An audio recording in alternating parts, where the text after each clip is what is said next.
Paling seru memang kalau yang bermanuver bernegara itu pemimpinnya ala-ala Putin, ala-ala MBS Muhammad bin Salman, seperti Xi Jinping, seperti Erdogan, atau seperti Trump. Pinter semua bernegara kelas dunianya, di mana New Mind akan meniru pemimpin model begitu nantinya. Kuat nasionalismenya, bahkan nanti lebih canggih dari Putin, lebih canggih dari Xi Jinping di 2024 yang pemimpinnya akan menyandang konsep New Mind. Sementara pasca Trump di Amerika sungguh sangat disayangkan zaman Biden saat ini. Biden sangat lemah. Mungkin karena Biden waktu berkuasa itu didukung fulusnya oligarki ekonomi. Saat ini faktanya bernegaranya bubar. Oligarnya sih nambah kaya. Rakyat Amerikanya ambyar. Fakta saat ini Biden membuat Amerika di dalam negerinya adalah kepala negara Amerika yang secara administrasi dan secara manajemen terlemah dalam pemerintahan sejak zaman Amerika Baru. Amerika Baru adalah Amerika pasca kebijakan mencetak uang tidak menggunakan jaminan emas lagi pada tahun 1971.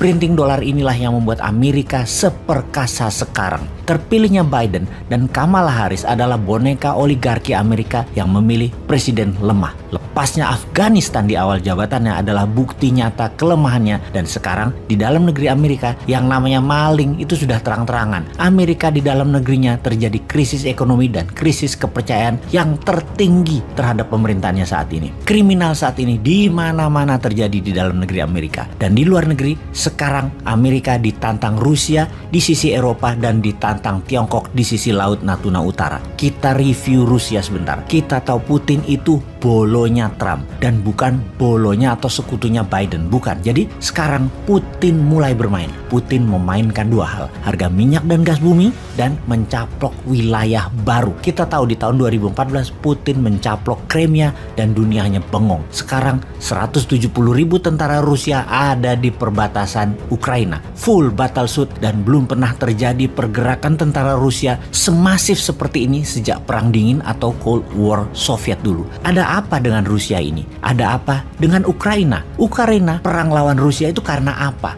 Apakah Ukraina itu Papuanya Rusia?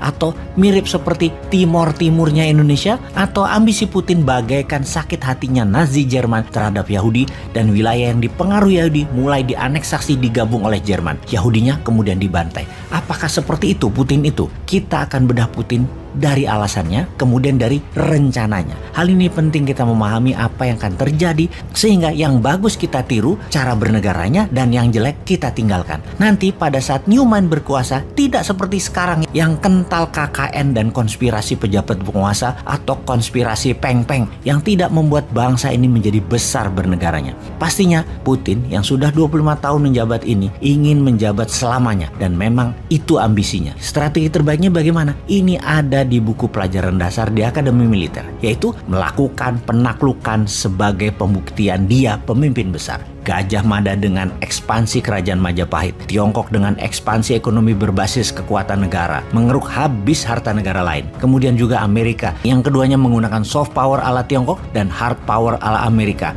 atau military power ala Rusia. Sejak zaman Mesopotamia, Bizantium, Romawi, Genghis Khan, kolonialisme Eropa ke seluruh dunia, ekspansinya adalah military approach atau pendekatan militer. Dan Rusia, karena di kepala Putin sebagai anggota KGB, sangat menyesalkan waktu Soviet bubar dulu, yang membuat banyak negara-negara kecil pecahan Uni Soviet muncul. Mempunyai ambisi kemudian, yaitu membuat Soviet baru di bawah Konfederasi Rusia. Dia sudah mulai dengan mengambil dua wilayah di Laut Mati, salah satunya Crimea. Sekarang pasti ambil Ukraina. Pasti Putin ingin ambil balik kejayaan Soviet, karena semua itu adalah letak asli Rusia menurut Putin, letak geografi Rusia yang aslinya. Tak akan berhenti dia sampai Rusia sesuai dengan mimpinya. Itu juga strategi politik dalam negeri yang Putin kemarin di demo besar-besaran. Dia semakin tidak populer, dan untuk menjadi populer paling gampang adalah bakar semangat nasionalisme bangsa Rusia. Rusia pengendali Eropa, itu kampanyenya. Sama seperti cita-cita Bung Karno. Tidak akan diam Bung Karno sampai wilayah Belanda diambil semua balik menjadi Indonesia. Dan terakhir adalah Papua Barat. Ketika Papua Barat diserahkan kembali ke tanah air, cita-cita Bung Karno tercapai. Dan itu agaknya cita-cita Putin untuk mengambil dan membangun Soviet baru. Beda kalau New Mind punya cita-cita. Balikin peta Nusantara kembali. Mulai dari Jazirah Malaysia, Filipina, sampai negara selatan Pasifik kita akan gabungkan. Lebih agresif lagi cara kita ini. ini. Cuman caranya tidak military power, tidak soft power ala Tiongkok nyogok pejabat-pejabat, tidak hard power ala Amerika. Kita akan pakai smart power dan ikhlas power.